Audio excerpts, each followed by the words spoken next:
Yo en primer lugar quisiera dar mis agradecimientos por haber sido invitado a esta reunión en estos momentos en que en realidad existe un interés nacional en todo lo que concierne a las Fuerzas Armadas por razones muy obvias. Estamos en un régimen militar que ya se ha prolongado bastante tiempo. De manera que todo el mundo, tal como lo expuso anteriormente, tiene una inquietud por conocer hoy, desgraciadamente hoy, han querido conocer de las Fuerzas Armadas y no antes, ¿no? Que habría sido mucho mejor y tal vez no hubiera evitado muchos males.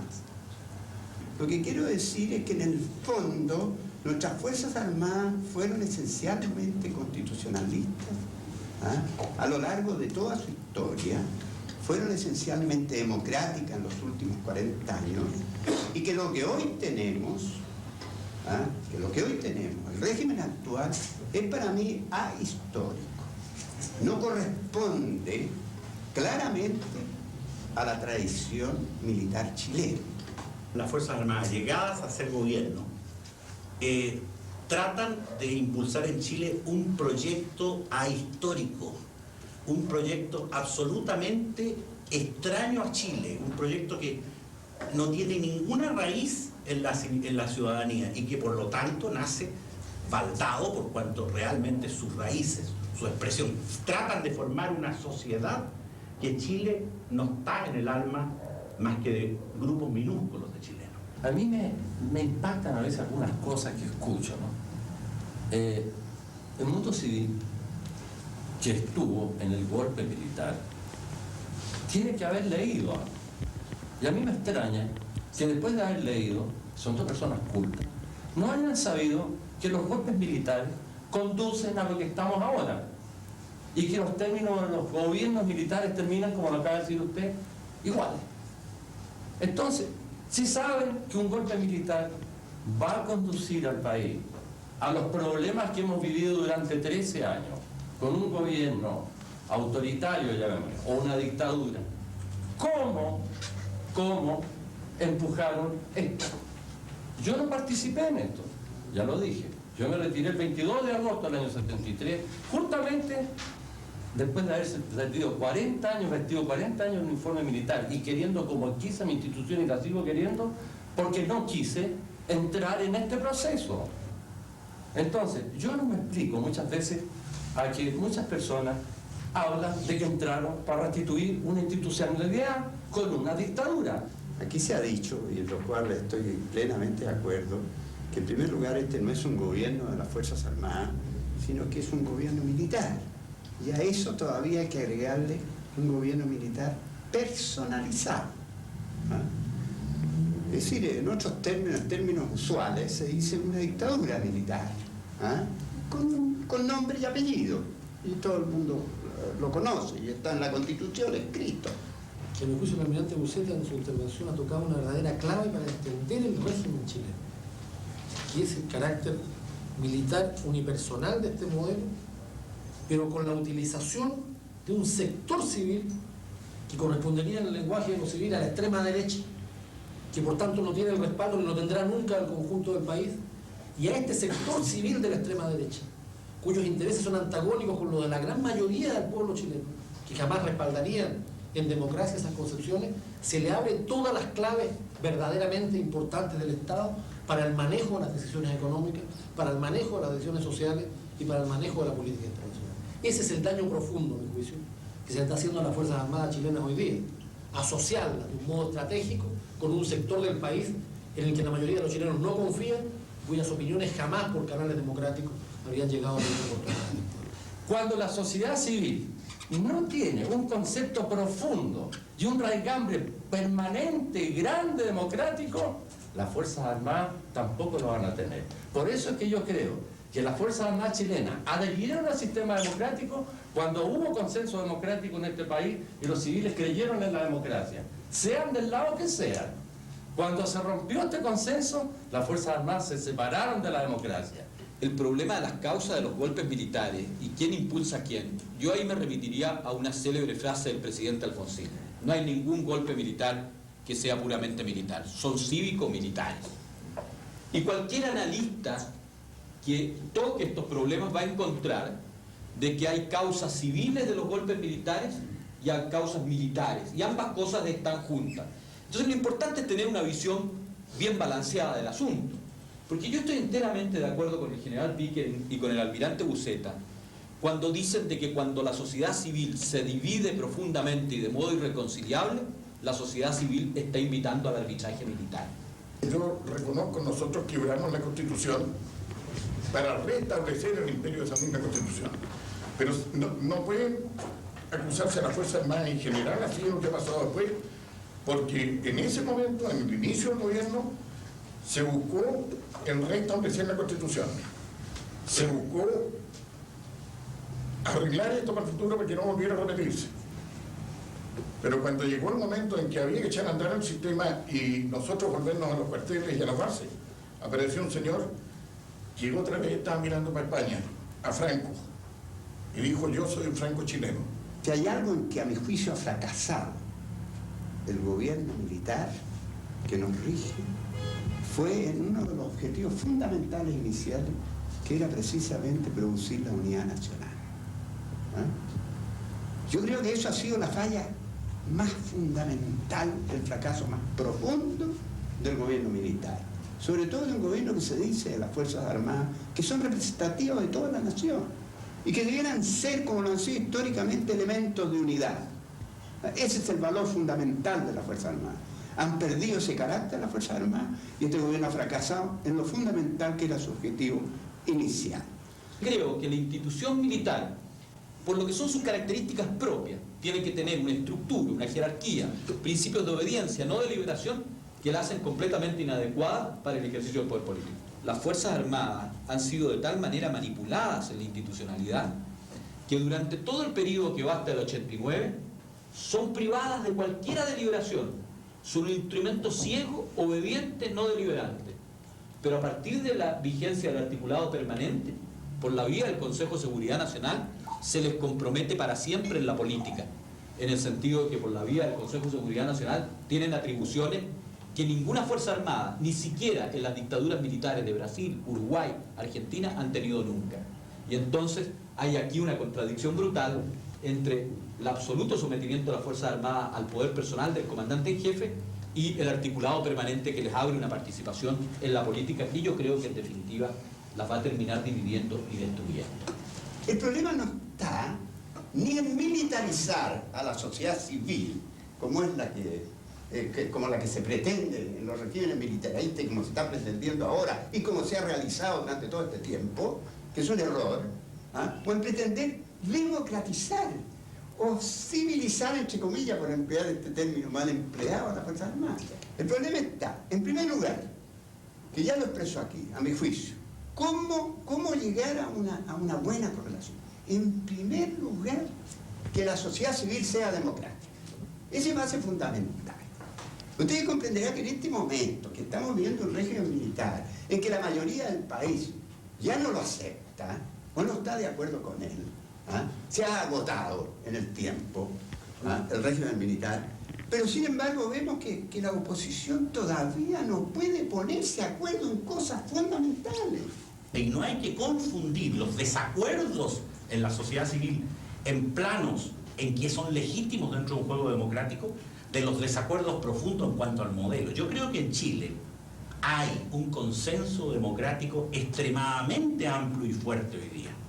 Lo que queremos es que se establezca un consenso en torno a la estructura última de la nación, a la democracia chilena, dentro de la cual van a surgir luchas, van a surgir divergencias y van a surgir proyectos hegemónicos excluyentes de otros. Eso es legítimo. Creo que la negociación es necesaria, absolutamente necesaria. Yo no sé cómo se va a llegar. Creo que existiendo un gran consenso de mayoría que denote una fuerza que equilibre el poder actual, sí, señores, se puede llegar a conversar. Pero cuando no exista esa fuerza de consenso mayoritaria con verdadero espíritu democrático, no se le va a poder demostrar a las Fuerzas Armadas que existe un real deseo en el país de salir a la democracia. Pero el interlocutor contestó que ese acuerdo no servía para nada y que lo descalificaba. Entonces, ¿con quién vamos a conversar? ¿Con quién? ¿Por qué tiene que ser él? En este país nos estamos acostumbrando a que todo lo que diga él tiene que hacerse. No, si hay 4 comandantes ahí que están íntimamente, digamos, ligados a este asunto, y han dicho que van a terminar todos juntos por último, ¿no? Bueno, alguna vez, vuelvo a insistir, para que estas personas entiendan que tiene que haber un diálogo, tiene que ver al frente, en la balanza esta, un peso igual por lo menos que el que ellos tienen. Mientras este peso no exista, ni él ni los 4 que están abajo van a hablar nada. La Constitución del 80 no ofrece espacio de reforma para encaminarla hacia un modelo de democracia plena. Dicho de otra manera, yo creo que los que quieren la democracia plena tienen que producir lo que en el lenguaje español, que algunas semejanzas tenía, aquí se recordaba con el modelo chileno, durante el tiempo de Franco, se llamaba la ruptura democrática. Es decir, construir, a partir de un momento en que la sociedad civil recupera capacidad de gestión, una propuesta institucional y un modelo político alternativo verdaderamente democrático. Aquí hay una situación, y hasta me atrevería a hacer un llamado a los comandantes en jefe en este momento, inclusive al general Pinochet. Con él hice junto el curso de alto mando. Creo que les haría un llamado en este momento a que negocien, que está de acuerdo con los mejores principios de los militares. Un gran escritor militar, líder Hart, ha sostenido que cuando seguir en una guerra va a conducir a la destrucción de los dos o va a producir males mayores, hay que negociar. Y yo creo que estamos en esa etapa desde el punto de vista militar. Se debe negociar y deben convencerse a los comandantes y jefes de las instituciones que tienen que negociar, porque el bien del país lo está pidiendo. Ahora, si no llegara a producirse eso, para desgracia, a pesar de que el clamor ciudadano lo está manifestando de 1000 maneras, ¿qué es lo que pasa? Que están conduciendo a este país a que se exprese sus protestas, y que las protestas lleguen a un grado tal que tengan a su vez las Fuerzas Armadas internamente que salir de su estado de disciplina y determinar el cambio. Por eso, ¿a quién se lo entrega? Hay 14 líderes de la oposición. ¿A cuál de ellos? Y yo creo que los sectores civiles hoy día tienen sustancialmente un acuerdo respecto a la transición. Si uno revisa, por un lado, el documento reciente y la propuesta del MDP, de un gobierno provisional por 6 meses para elegir autoridades legislativas y ejecutivas, teniendo como autoridad de la transición a una persona que de amplias garantías sea civil o militar. Y contrasta esto con la propuesta del Acuerdo Nacional, y especialmente con las medidas inmediatas y con el camino de transición señalado en el Acuerdo Nacional. Uno podría hoy día razonablemente sostener que la totalidad de los sectores políticos civiles de este país tiene un acuerdo sustancial respecto de hacia dónde ir, en cuánto tiempo ir y cómo hacer esta transición. Creo que es un paso muy importante. O sea, no contrasta. No, claro, yo creo que hay un complemento. ¿Sí?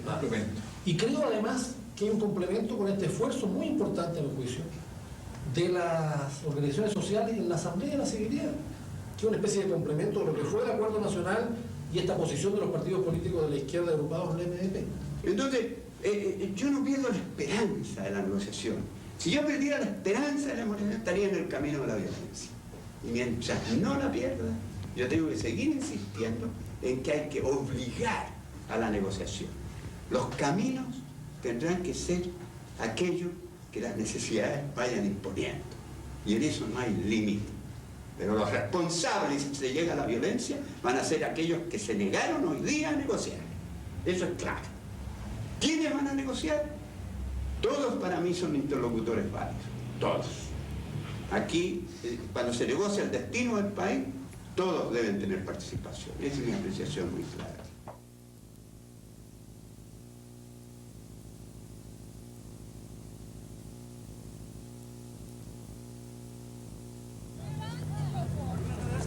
En el más grave proceso contra un medio de comunicación opositor, Juan Pablo Cárdenas, director de Revista Análisis, fue encargado reo por tercera vez en la historia de este semanario. El periodista fue encarcelado el 28 de julio a raíz de supuestas infracciones a la Ley de Seguridad del Estado. Nosotros no difamamos, nosotros demostramos la verdad y decimos quiénes son los culpables de la violencia, el terrorismo y de toda la injusticia que se ha apoderado de Chile en estos años. Y queremos que ustedes comuniquen que por mucho que nos ataquen, nosotros cada vez vamos a tener más voluntad, más empeño, más capacidad para seguir en la tarea que estamos, porque la estimamos como una obligación de chilenos. Tras el paro nacional del 2 y 3 de julio, el Ministerio del Interior presentó ante la Corte de Apelaciones un requerimiento que afectó a 29 personas, entre periodistas, columnistas y entrevistados de análisis. Anteriormente, el gobierno había silenciado a las radios Chilena, Cooperativa, Carrera y Santiago en un intento más por terminar con la libertad de información. Se trata de una situación de persecución con la revista, un intento del gobierno de aniquilarnos y que para ello está usando a los tribunales de justicia para que sean la mano que nos aplique los castigos. Además del encarcelamiento de Cárdenas, el gobierno ordenó requisar el último número de análisis y consiguió que la Corte ordenara la suspensión por 3 ediciones de este semanario. Esta es una caminata que vamos a hacer a los tribunales de justicia como una reafirmación simplemente de nuestro respaldo a Revista Análisis.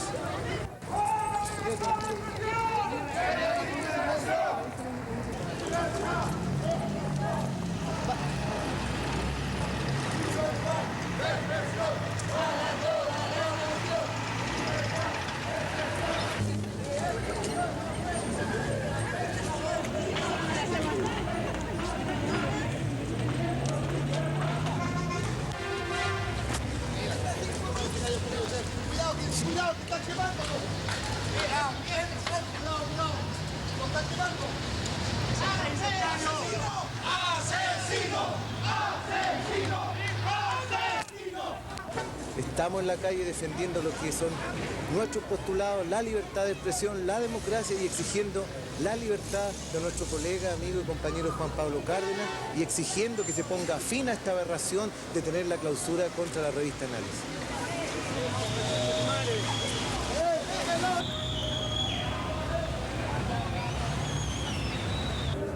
La revista Análisis yo creo que se la caracteriza en algunas oportunidades cuando llega el momento de definir cada publicación como un medio informativo que no practica la autocensura.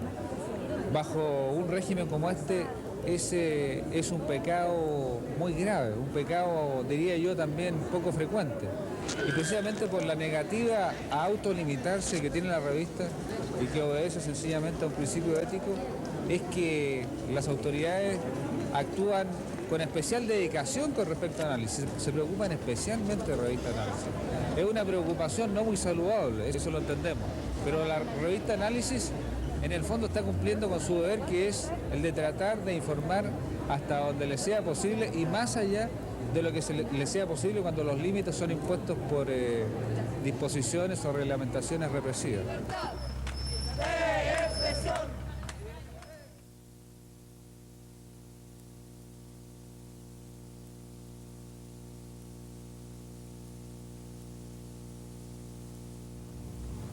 Con la detención de más de 115 estudiantes por parte de las Fuerzas Especiales de Carabineros, culminó la ocupación pacífica de la Facultad de Derecho de la Universidad de Chile, efectuada por jóvenes pertenecientes a un amplio espectro político opositor. Los alumnos, que pedían el término de la intervención militar y la renuncia del decano Rafael Eizaguirre, fueron desalojados luego de que fracasaran las conversaciones sostenidas para encontrar una solución a la crisis que afecta al plantel. Los estudiantes queremos la gobernabilidad, queremos el gobierno de la universidad. Y en ese sentido hemos entregado propuestas claras. La elección del decano por los académicos y concursos públicos para los profesores que puedan optar en igualdad de posiciones con los restos de los académicos que existen fuera de la universidad a los cargos de académicos de la Universidad de Chile.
entrada de Carabineros confirmó la intransigencia de las autoridades delegadas ante las demandas estudiantiles. En los últimos 6 meses, la autonomía territorial universitaria ha sido violada en 7 ocasiones, tanto por militares como por la policía uniformada.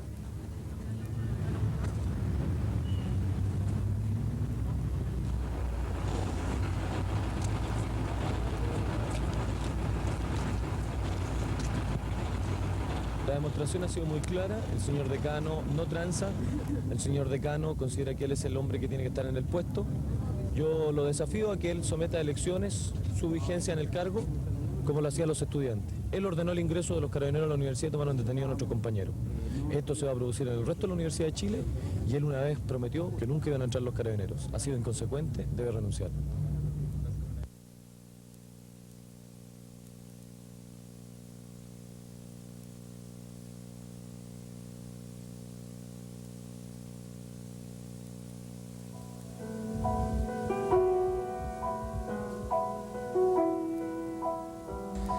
El destacado pianista Roberto Bravo ofreció el miércoles 30 de julio un recital a beneficio de Carmen Gloria Quintana, la joven que según testigos fuera quemada por efectivos del ejército durante el transcurso del paro nacional.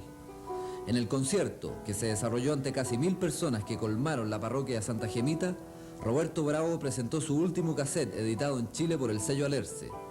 La obra, titulada Para mis amigos, contiene temas de Violeta Parra, Víctor Jara y Silvio Rodríguez, entre otros autores. El intérprete, quien regresó al país luego de permanecer varios meses en el extranjero, se encuentra realizando numerosas presentaciones para cooperar a través de su música con diversas organizaciones de base.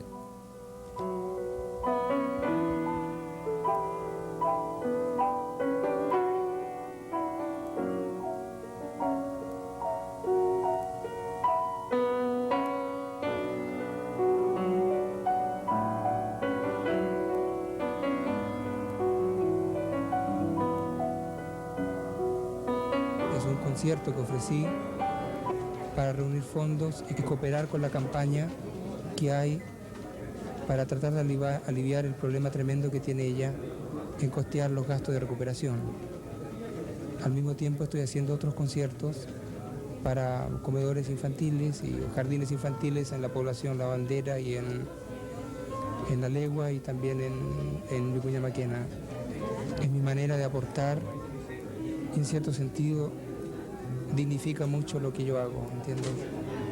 Yo siento, y lo he dicho tantas veces, que a mí me motiva muy fuerte este profundo dolor que tiene el pueblo chileno en estos momentos, y una manera de aliviar este dolor es estando presente a través de la música, de los grandes compositores y de los populares, con esta grabación, ¿no? Esta grabación está llena de amor y de optimismo y de fuerza. Y es todo lo que yo puedo dar, ¿entiendes? Y lo que me interesa dar.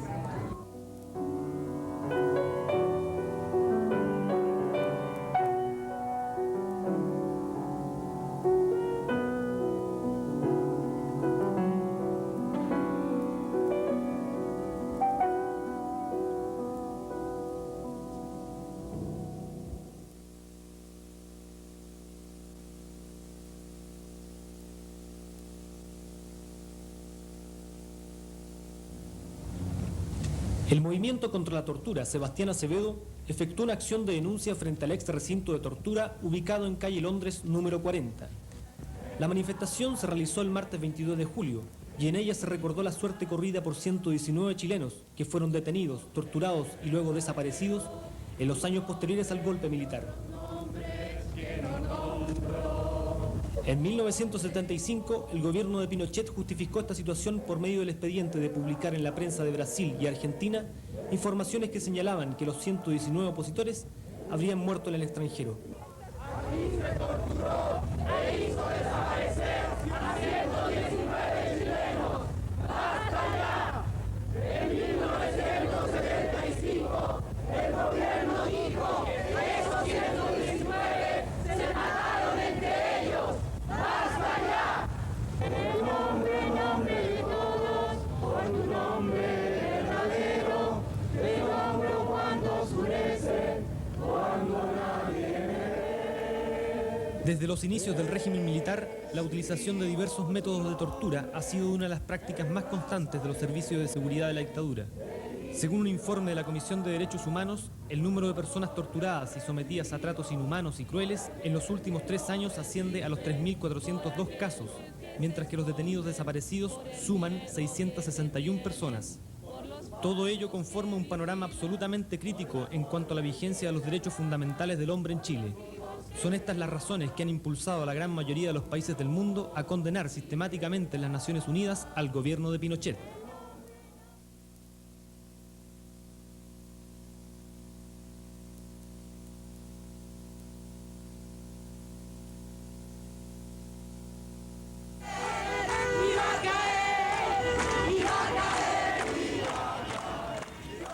El sábado 19 de julio se realizó una gran marcha de mujeres demócratas cristianas y socialistas en la calle Providencia.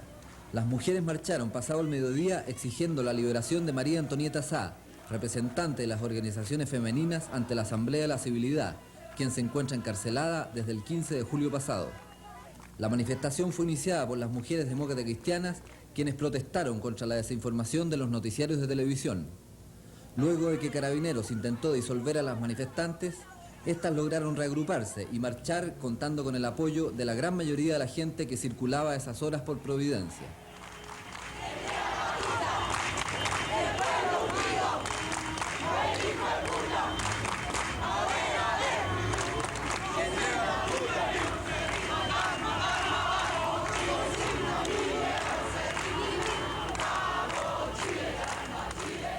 Nosotros, como mujeres políticas, creemos que al pueblo, que somos todos nosotros, sin lucha de clase, todo unido podemos sacar Chile adelante, para que nunca más en Chile haya tortura, secuestro, que por sus ideas políticas la gente esté en las cárceles.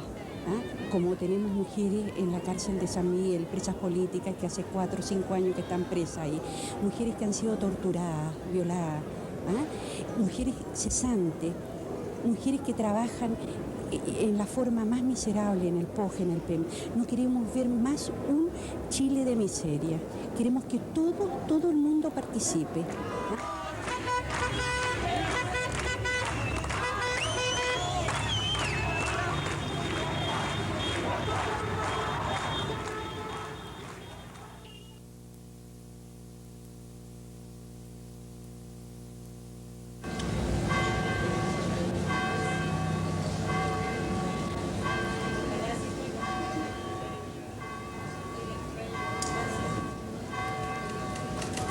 Carmen Gloria Quintana Arancibia, 18 años, estudiante de Ingeniería de la Universidad de Santiago, cooperaba en la olla común de la población La Palma. En estos momentos los médicos luchan por salvar su vida en el pabellón de quemados del Hospital del Trabajador. Rodrigo Rojas de Negri, 19 años, estudiante de computación, fotógrafo. Desde los 10 años residía en Estados Unidos junto a su madre, exiliada por el gobierno militar en 1976. Regresó a Chile un mes antes de ser asesinado. No ha habido ninguna patrulla, ningún destacamento, ninguna unidad que haya estado en esa ocasión, en esos lugares. Los mismos Fuerzas Armadas jamás mienten. No nos mueve ningún interés bastardo por llegar a la verdad. Al volcarse uno de los envases con material inflamable por la acción de uno de los propios detenidos, se incendió la vestimenta de los nombrados. Ni en el momento de ocurrir los hechos, ni antes de su ocurrencia, ni Carmen Gloria ni Rodrigo llevaban ningún tipo de material incendiario o explosivo. Criminales militares, porque no me voy a cansar nunca de decirlo, militares fueron. Mi hija está grave. Estaba con un 65% de su cuerpo quemado. Justicia, justicia, justicia, queremos justicia, justicia, justicia, queremos justicia, justicia, justicia, queremos justicia, justicia, justicia, queremos justicia, justicia, justicia,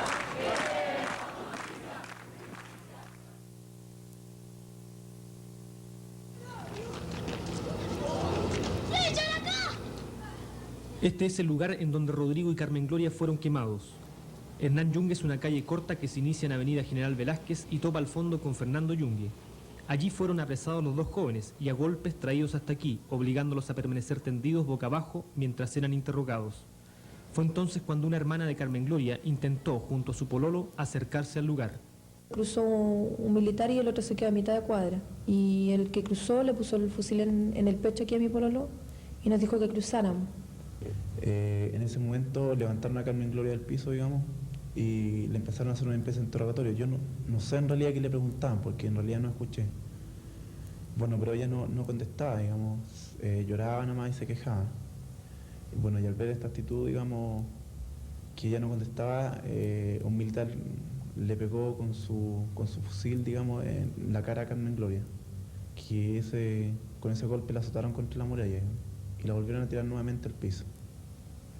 Eso lo pude ver porque en un momento dado el oficial fue a la cabina de la camioneta a buscar un walkie-talkie y él empezó a informar que tenía detenidos. Seguramente en esa comunicación pide o solicita refuerzos o se le envían refuerzos, lo que hace que se junten en el sector entre 30 y 40 efectivos militares. ¿Qué labor cumplen los de refuerzo? Despejar y hacer circular y tratar de que se fueran los testigos que se estaban por General Velázquez observando estos hechos y que iban pasando y que se quedaban a mirar el espectáculo y tratar de tapar para que no se viera lo que estaba ocurriendo, para lo cual forman una barrera bastante compacta. Pese a los esfuerzos por ocultar la escena y al terror de los testigos, al menos 2 de ellos pudieron observar con detalle toda la acción en el momento en que les prendieron fuego. Lanza pulverizado el combustible a los jóvenes en un espacio de su cuerpo que va más o menos desde cabeza hasta rodilla, un poco más abajo a lo mejor. Los hace ponerse de guata y estando en esa posición hacen, entre medio de los dos, prender la bomba o el artefacto incendiario que también habían incautado. Se prende, se desparrama el líquido y esa llama pesca a los dos jóvenes.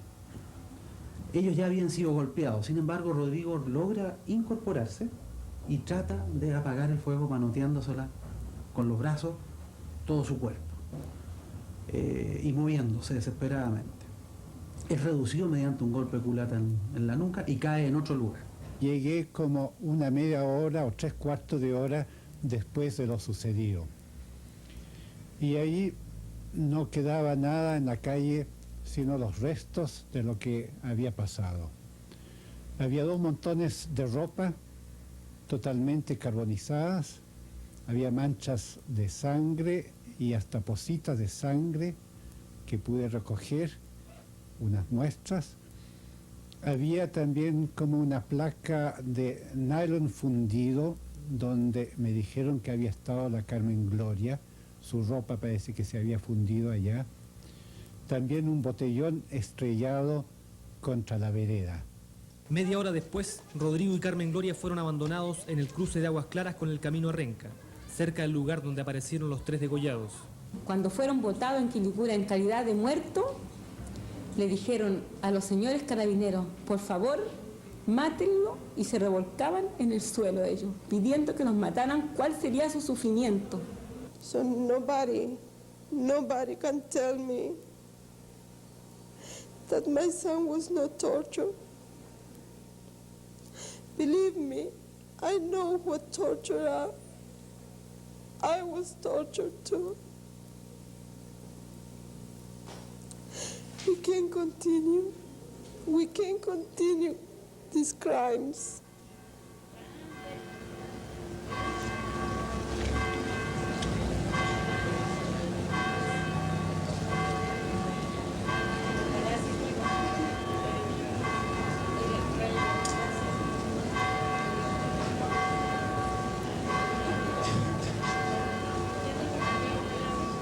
Rodrigo Rojas murió al 4.º día producto de un cuadro infeccioso generalizado y complicaciones respiratorias, lo que dejó al descubierto las deficiencias de su atención médica en la posta central.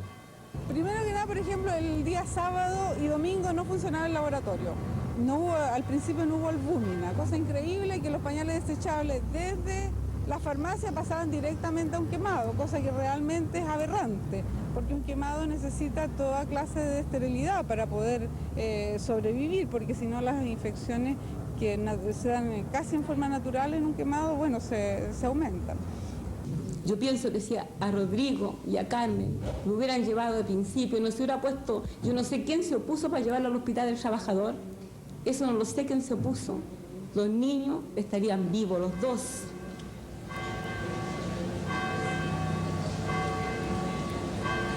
El mismo día del crimen, el ejército se apresuró a rechazar las pruebas acusatorias en su contra, señalando que ninguno de sus efectivos había patrullado el sector durante los hechos. Rechazo terminantemente el que pudiera tratarse de una represión hecha por alguna persona perteneciente a la Defensa Nacional. La muerte del señor Rojas de Negri en la actualidad es objeto de una campaña sistemática de distorsión de la imagen externa de Chile, principalmente en Estados Unidos. Centrada toda esa campaña en responsabilizar de este hecho a las instituciones de la defensa nacional de nuestro país. El gobierno rechaza esta campaña categóricamente, fundamentalmente porque parte de una falsedad.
Esto es inconcebible, no nos dejan enterrar a nuestros muertos.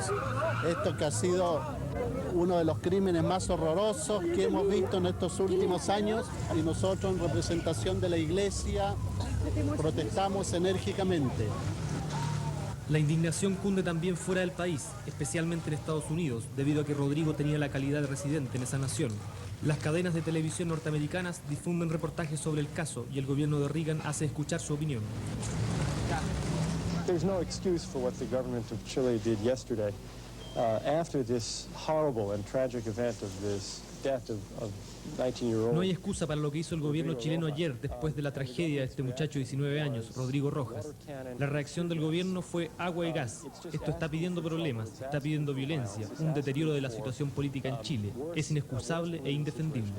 It is just simply inexcusable and indefensible. We'd like to see a full and complete investigation. We'd like to see that whoever did Nos this gustaría is ver una found investigación a and fondo y que los prosecuted culpables sean identificados, and punished. perseguidos y There's a tradition or a castigados. history in a number of Hay una cases in Chile tradición, una where historia de varios casos en que los jueces que investigan, como el actual, no investiga y no pasa nada.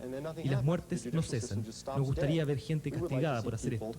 punished for doing this. Según las informaciones proporcionadas, Finalmente, el ejército debió retractarse públicamente de todo lo dicho. Sin embargo, presentó una nueva versión de los hechos.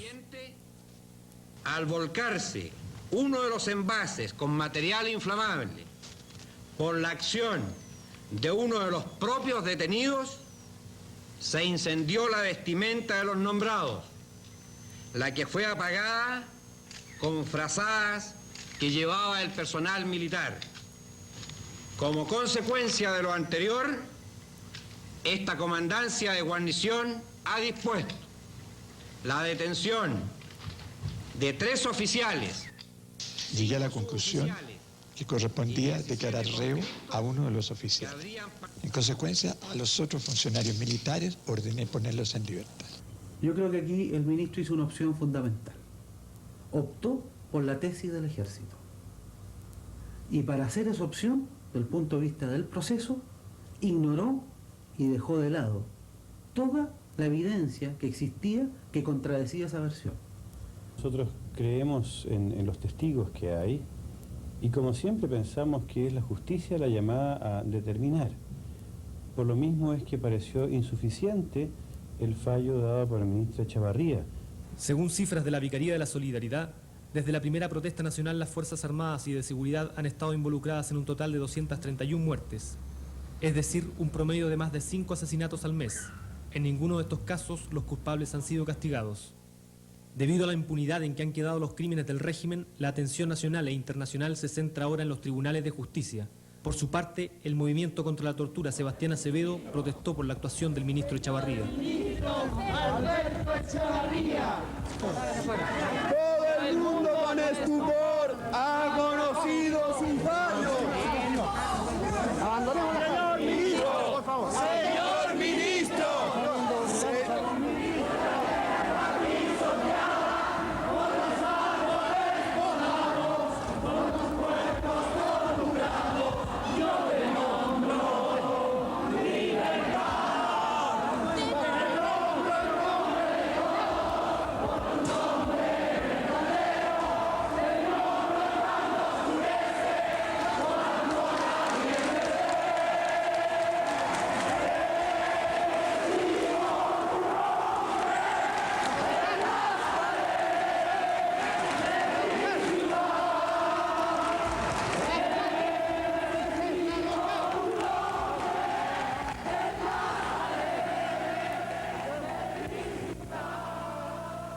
Actualmente, la calle Hernán Yungue está completamente transformada.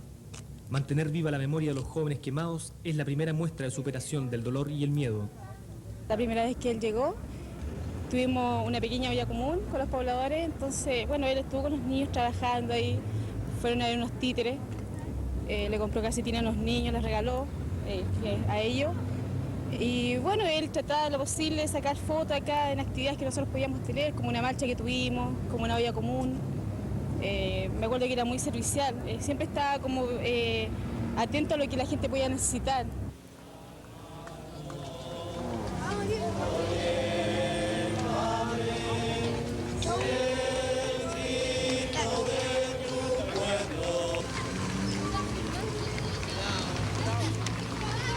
Vamos al lugar donde fueron quemados Rodrigo y Carmen Gloria. Se trata de una rogativa pública de sacerdote, religiosa y diácono para pedir lo que decimos, el respeto a la vida y que no haya más muerte entre chilenos.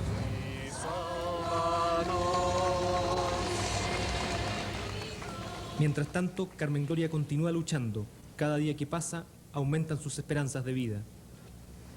El médico dice que dentro de 90 días, digamos, contados del momento de los hechos hasta adelante, no se puede asegurar que permanezca con vida. Están haciendo todo lo posible por mantenerla estable, que eso daría lugar a que no corra peligro de muerte.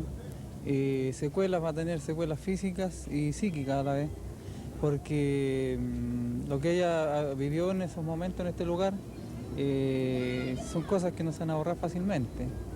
Estos sufrimientos, esta pasión está enmarcada en la pasión de Cristo y todo puede volcarse en una resurrección, en una reacción. creo que se ha reactivado a través de este caso todo el problema chileno, porque en él está comprometido el exilio, la tortura, la violación de la madre de Rodrigo, el homicidio de Rodrigo, las lesiones gravísimas de Rodrigo. Y yo creo que a través de la solidaridad que se está manifestando, en la ayuda que se está dando, cómo se organiza la gente para apoyar, para que se salve la vida de Carmen Gloria, en un afán puro de solidaridad, porque sienten que a través de Carmen Gloria se está luchando porque este país se salve. Habiendo muchos testigos, son todos ellos que deben ser llamados a declarar, y en base a todos esos testimonios reconstruir la escena y saber la verdad definitiva de los hechos.